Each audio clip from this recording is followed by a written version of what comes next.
στην καθιερωμένη βέβαια που είχαμε πάντα ετήσια συναισθίαση. Σας ευχαριστούμε όλους πολύ που είστε εδώ. Στα τραπέζια σας βλέπετε, εκτός από την πρόσκληση για την εκδήλωση που έχουμε Τετάρτη με τον Γενικό Γραμματέα, είναι και μία λίστα με δώρα από μαγαζιά της περιοχής που μας έδωσαν για τη σημερινή μας λαχιοφόρο. Και θέλουμε να ευχαριστήσουμε και όλα τα καταστήματα. Ήταν όλοι πολύ γενναιόδοροι στα δώρα που δώσανε. Θα έχουμε ένα σύντομο χαιρετισμό. Θα δώσουμε το λόγο στον σύντροφο τον Αριστίδη το Θάνο από το Γραφείο Περιοχής Κεντρικής Μακεδονίας. Και μετά θα συνεχίσουμε. Ευχαριστώ.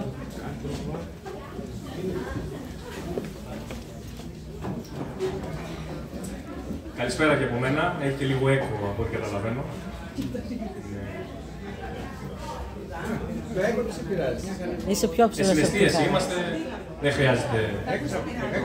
Θα αποστήσεις στην πλατεία, πρέπει. Λοιπόν, Ναι. με πολλούς από εσάς βρεθήκαμε την περίοδο των εκλογών, με κάποιους ίσως όχι, και βουλευτικές Μάιο-Ιούνιο και δημοτικές περιφερειακές Σεπτέμβριο-Οκτώβριο. Είχαμε πολλές μάχες που δώσαμε όλοι μαζί. Βρεθήκαμε σε αγώνες και μεγάλες κινητοποιήσεις του προηγούμενου διαστήματος. Βρεθήκαμε, νομίζω, όσοι ήρθατε στο Παλέντε Σπορ, που έγινε η μεγάλη συναυλία για το Πολυτεχνείο για 50 χρόνια από τον αντιδιδακτορικό αγώνα, με μια πολύ ωραία εκδήλωση που έδωσε μια μεγάλη ανάταση στον κόσμο να θυμηθεί όλα αυτά τα τραγούδια, αλλά και με την ομιλία που έγινε, γιατί ο πολιτισμός είναι μέσα στη ζωή του Κουκουέ και θεωρούμε ότι είναι πολύ σημαντικό στοιχείο. Δεν είναι τυχαίες οι συναυλίες που έχουμε κάνει όλο το προηγούμενο διάστημα, τα αφιερώματα. Όσοι είδατε και την συνέντευξη του Γενικού Γραμματέα του Χατζη Νικολάου, είχε ειδικό κομμάτι για αυτά τα θέματα και πόσο σημαντικό είναι για την ανάθεση που δίνει στο λαϊκό κίνημα, στους αγώνες που δίνουμε όλο αυτό το διάστημα. Με κάποιους από εσάς πρώτη φορά μπορεί να συναντιόμαστε, αλλά σήμερα σε αυτόν εδώ τον ωραίο χώρο οι κόβες προσπαθούν, οι κομματικές οργανώσεις βάσης και στην Ανατολική Θεσσαλονίκη να οργανώσουμε αυτές τις συναισθιάσεις. Την ίδια ώρα έχει πάνω στο Χορτιάτη συναισθίαση. Αύριο μεσημέρι έχουμε στην Καλαμαριά και στον Τρίλοφο. Δεν σταματάμε, θα κάνουμε πολλές τέτοιες εκδηλώσεις. Το έχουμε καθιερώσει, θα το καθιερώνουμε. Η πανδημία μας σταμάτησε κάποια τέτοια ζητήματα. Να μπορέσουμε να διασκεδάσουμε, να συζητάμε, να φάμε, να πιούμε, να τραγουδήσουμε. Είναι σημαντικά. Και όπως γνωρίζετε, φίλες και φίλοι, αυτές οι συναισθιάσεις έχουν και το χαρακτήρα της ενίσχυσης του Κουκουέ και οικονομικά. Το Κουκουέ παλεύει για το λαό και ενισχύεται και από το λαό. Και ενισχύεται και με την οικονομική ενίσχυση που έχει να κάνει με το κουπόνι, που είναι ένα πολύ σημαντικό στοιχείο που εδώ και χρόνια το έχουμε στον προγραμματισμό μας, γιατί τα πρόστιμα που δεχόμαστε από το αστικό σύστημα συνεχίζουν να βαράνε. Από μια αφίσα που μπορεί να έβαζες και ένα χαρτόνι, σου ρίχνουν πρόστιμο και είναι πολύ σημαντικό το ΚΚΕ, το Κομμουνιστικό Κόμμα, να μπορεί με αυτάρκεια να ανταποκρίνεται σε όλες τις ανάγκες τις οποίες έχει και γεννιούνται καθημερινά από την ταξική πάλη. Τώρα δεν είναι ο χώρος να κάτσουμε να πούμε πολλά για εξελίξεις και ούτε θέλω να κουράσω με το ποτήρι κρασί που είστε, με το πυρούνι και με το πιάτο, αλλά πρέπει να πούμε δύο λόγια για τις εξελίξεις, γιατί έχουμε μάχες μπροστά μας. Μπορεί να έρχονται σε λίγο τα Χριστούγεννα, αλλά 15 του μήνα την άλλη Παρασκευή τα σωματεία καλούν σε ένα μεγάλο συλλαλητήριο. Και πιστεύουμε ότι θα βουλιάξει η Θεσσαλονίκη, θα βουλιάξουν όλες οι πόλεις της Ελλάδος. Γιατί δεν αντέχει άλλο ο κόσμος αυτό το ζήτημα με την ακρίβεια. Και αν κάτσετε, ρίξετε μια ματιά τον προϋπολογισμό που ψηφίζετε, καλά θα πείτε κάθε χρόνο τα ίδια είναι. Κάθε πέρσι και καλύτερα τελικά είναι. Αλλά αν δείτε κάποια αριθμητικά στοιχεία, είναι αυτή που λέμε η αγανάκτησή μας να γίνει δύναμη αγώνα και ανατροπής. Εμείς αυτό καλούμε τον κόσμο. Η αγανάκτηση είναι ένα κομμάτι, αλλά για να πάρει η αγανάκτηση δυναμικά χαρακτηριστικά, πρέπει να βγει στον δρόμο, να βγει στο σωματείο, στο Σύλλογο Γυναικών, να βγει στους αγώνες που έχουμε το επόμενο διάστημα. 3 συγκεκριμένα παραδείγματα με νούμερα πάνω στον προϋπολογισμό. Το πρώτο εξάμηνο του 2023 οι τράπεζες είχαν ένα δις κερδοφορία. Οι εισηγμένες εταιρείες στο χρηματιστήριο 10,3 δις κερδοφορία. Και την ίδια ώρα 15 δις φόρο για το λαό το πρώτο εξάμηνο του 2023. Και θα έρθει τώρα ο Μητσοτάκης και θα μιλάει για τα μερίσματα. Μαξιλάρι τα λέγει ο Τσίπρας, μαξιλάρι τα λέει και ο Τσακαλώτος τώρα, ο ΣΥΡΙΖΑ νούμερο 2. Και περηφανεύονται για αυτά τα μαξιλάρια, τα 35 δις, που ήταν λεφτά του ελληνικού λαού. Τελικά αποδεικνύεται ότι το μέρισμα είναι τεράστια κέρδη για τις τράπεζες και τους επιχειρηματικούς ομίλους, όπως ακούσατε τα στοιχεία, και χαράτσωμα για τον ίδιο τον λαό. Μαζί με τον προπολογισμό υπάρχει και το φορολογικό νομοσχέδιο που ψηφίστηκε την προηγούμενη εβδομάδα και οι αυταπασχολούμενοι δίνουν μεγάλη μάχη για να κρατηθούν και στη Θέρμη, όταν απέναντι είναι το εμπορικό, το κόσμος και γενικά ζητήματα με τον ανταγωνισμό που υπάρχουν. Οι λευκές νύχτες δεν πρόκειται να σώσουν την κατάσταση. όσο και να διαφημίζονται και από τη Δημοτική Αρχή. Και το γνωρίζουν και οι ίδιοι και είναι πολύ ελπιδοφόρο ότι και πολλοί αυτοαπασχολούμενοι επιτροπές, εμπορικοί σύλλογοι κινητοποιήθηκαν, αυτοαπασχολούμενοι επιστήμονες, από τους δικηγόρους, τους μηχανικούς. Και είναι ένα ζήτημα αυτό που πρέπει να κρατήσουμε αυτό το φορολογικό νομοσχέδιο. Είναι ότι τι τους είπε η Ευρωπαϊκή Ένωση. Χρειαζόμαστε διεύρυνση της φορολογικής βάσης. Πρέπει να μπορείτε να παίρνετε περισσότερα λεφτά, γιατί αλλιώς από το Ταμείο Ανάκαμψης τα λεφτά που πρόκειται να σας δώσουμε δεν θα σας τα δώσουμε. Και η ελληνική κυβέρνηση λέει πώς θα πάρω λεφτά για να διευρύνω τη φορολογική βάση, χτύπημα στους αυτοαπασχολούμενους. Ποιους αυτοαπασχολούμενους, αυτούς που κλέβουν μας λένε. Αυτός που έχει στο προσωπικό του το γιο του, τη γυναίκα του, που δουλεύει χωρίς προσωπικό.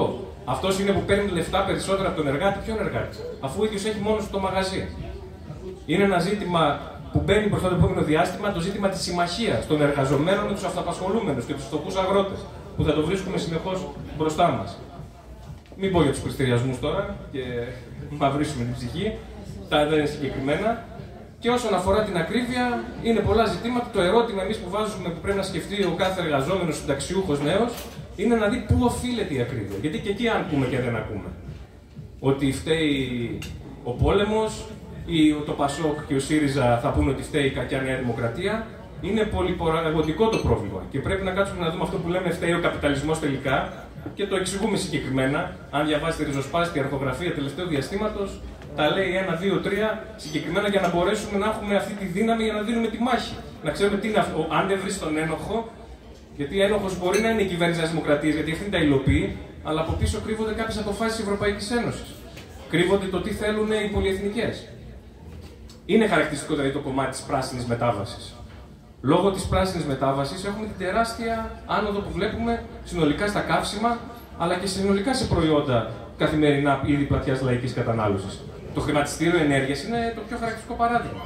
Ρουλέτα, με το χρώμα, πράσινο τιμολόγιο, κίτρινο τιμολόγιο. Ποιο είναι το άλλο χρώμα, δεν θυμάμαι. Το μπλε. Πας στις εταιρείες. Θυμάστε τι λέγανε, ο ανταγωνισμός και η απελευθέρωση της ενέργειας θα μας βοηθήσει στο να πέσει η τιμή του ρεύματος. Τελικά ο ανταγωνισμός και η απελευθέρωση της ενέργειας κάνουν ακριβώς το αντίθετο. Και σκέφτεσαι τώρα ποιο χρώμα θα διαλέξει για να μπορεί να έχει λίγο χαμηλότερη τιμή και ανταγωνίζονται όλοι αυτοί οι κολοσσοί οι πολυεθνικές για αυτά τα ζητήματα. Τα τρόφιμα και το γάλα που φταίει και η αύξηση των τιμών των λιπασμάτων. Σαφές πολλά το τουριστικό θαύμα της Ελλάδας. Το τουριστικό θαύμα της Ελλάδας, κατά τη γνώμη μας, συμπαρασύρει όλες τις τιμές προς τα πάνω. Γιατί έρχονται οι ξένοι τουρίστες, πηγαίνουν στους τουριστικούς προορισμούς, τελικά συμπαρασύρονται όλες οι τιμές. Ένα μεγάλο κομμάτι λοιπόν είναι ακρίβεια και προπολογισμός. Έχουμε μάχη 15 του μήνα. Θα πάει στη διαδήλωση και εδώ τα σωματεία και οι σύλλογοι μάλλον θα ξαναβάλουν λεωφορείο και είναι καλό αυτό που το καθιερώνουμε ανατολικά. Τα εργατικά σωματεία και οι σύλλογοι είναι με λεωφορεία να κατεβαίνουν στις κινητοποίησεις. Ένα δεύτερο κομμάτι, και κλείνω μετά με τον επίλογο να. Είναι το κομμάτι του πολέμου, δεν μπορούμε να μην αναφέρουμε κάτι, γιατί συμπληρωθήκαν 60 μέρες από το μακελιό, αυτό το απίστευτο που γίνεται στην Παλαιστίνη, 60 μέρες με 17.000 νεκρούς, 60 μέρες με 7.000 παιδιά νεκρά, 60 μέρες με 40.000 τραυματίες και πόσους εκτοπισμένους. 60 μέρες με fake news, δεν ανεχόμαστε άλλο να βλέπουμε αυτά τα fake news. Πρέπει. Και είναι πολύ ωραίο που αποκαλύπτονται καθημερινά, όχι μόνο από το ριζοσπάστη, αλλά παντού, ο ρόλος της προπαγάνδας που υπάρχει. Αλλά σύντροφοι και συντρόφισσες, φίλες και φίλοι, 60 μέρες όλο αυτό, 60 μέρες όμως υπάρχει και κάτι ακόμα. Ο αγώνας του Παλαιστινιακού λαού που δεν σταματάει, που αν ακούσετε δηλώσεις εκεί πέρα παιδιών να λένε ότι εμείς θα συνεχίσουμε τον αγώνα για ελεύθερη Παλαιστίνη, αλλά και 60 μέρες αλληλεγγύης παγκόσμια για αυτόν τον λαό. Όσοι δείτε το βιντεάκι στο 902 στην Κουέρνικα, την πόλη που ο Πικάσο έκανε τον πίνακα ζωγραφικής και μαζευτήκαν όλοι και με σιρήνες πολέμου κάναν τη σημαία της Παλαιστίνης, από αυτά παίρνουμε δύναμη και συνεχίζουμε κι εμείς να δίνουμε καθημερινά τον αγώνα μας για αλληλεγγύη στον Παλαιστινιακό λαό. Ερντογάν Μητσοτάκης, μην πούμε πολλά για τη συνάντηση, γιατί έρχεται το νέο επεισόδιο, έχουν να κάνουν άλλες δύο συναντήσεις. Πανηγυρίζουν τώρα, αλλά η συνδιαχείριση του Αιγαίου είναι εκεί και ήταν χαρακτηριστική και η υπόκληση του Γεραπετρίτη, που μας έλεγε ότι υποκλήθηκε στην πρόεδρο της Δημοκρατίας. Αλλά εντάξει, αυτό είναι το παραπολιτικό. Το βασικό είναι το ίδιο το κείμενο που υπογράφτηκε. Λύση στο Κυπριακό υπογράφτηκε με βάση τα σημερινά δεδομένα. Ποια είναι τα σημερινά δεδομένα? Κατοχή της Βόρειας Κύπρου από τους Τούρκους. Με αυτό θα πάμε να κάνουμε διαπραγμάτευση.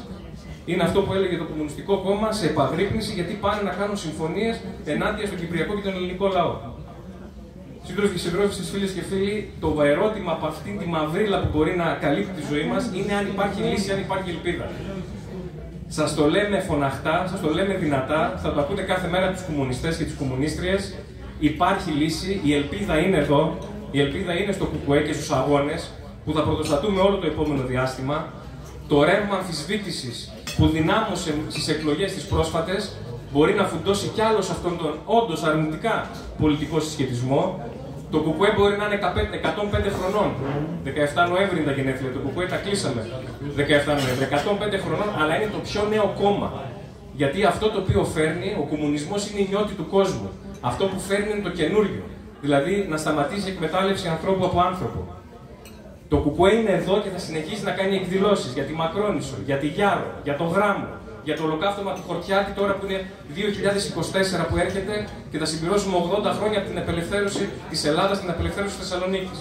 Και με αυτόν τον τρόπο μελετάμε και την ιστορία μας και σας καλούμε όσοι έχετε ενδιαφέρον να προμηθευτείτε και τον τρίτο τόμο ιστορίας, 1967-1974, που αναδεικνύουμε τα ζητήματα της Χούντας. Το ΚΚΕ ήταν εκεί και το 2012-2015 που μας λέγανε νότα της αριστεράς, πρώτη φορά αριστερά και εξηγούσαμε τι είναι αυτά που πρόκειται να έρθουν και μην περιμένουμε κανέναν Μεσσία Τσίπρα να σώσει τα προβλήματά μας. Ήταν εκεί το 2015-2019 που ήταν κυβέρνηση πρώτη φορά αριστερά και υπέγραψε τρίτο μνημόνιο με Πασόκ και Νέα Δημοκρατία και ήμασταν η μόνη αντιπολίτευση και ήμασταν εκεί στους αγώνες το 2019-2023 στα χρόνια της πανδημίας που η φωτογραφία σύντροφοι και συντρόφισσες στην Ακρόπολη, στο Σύνταγμα, με την Πρωτομαγιά που είναι σε απόσταση με τις μάσκες και δίνουν τον αγώνα, είναι μια φωτογραφία που το παγκόσμιο εργατικό κίνημα την έχει μπροστά του και λένε έτσι κάνανε στην Ελλάδα. Και πέρα από την πανδημία ήταν οι πυρκαγιές και οι πλημμύρες που μέσα εκεί βγήκε μέσα από το λαό ένα μοναδικό σύνθημα. Μόνο ο λαός μπορεί να σώσει το λαό στον δρόμο της σύγκρουσης. Και ήμασταν εκεί βέβαια με τα τέμπη που είχαμε προειδοποιήσει και όλοι αυτοί οι αγώνες είναι που μας δίνουν δύναμη το επόμενο διάστημα να μην υποκλεινόμαστε στον αρνητικό συσχετισμό, αλλά σε πείσμα των καιρών το ΚΚΕ θα είναι εκεί μπροστάρι σε όλους τους αγώνες που έρχονται. Καλή διασκέδαση. Τετάρτη στο Βελίδιο θα είναι γενικός γραμματέας του Πιτσούπας και Παρασκευή 15 του μήνα το συλλαλητήριο για την ακρίβεια. Καλή συνέχεια.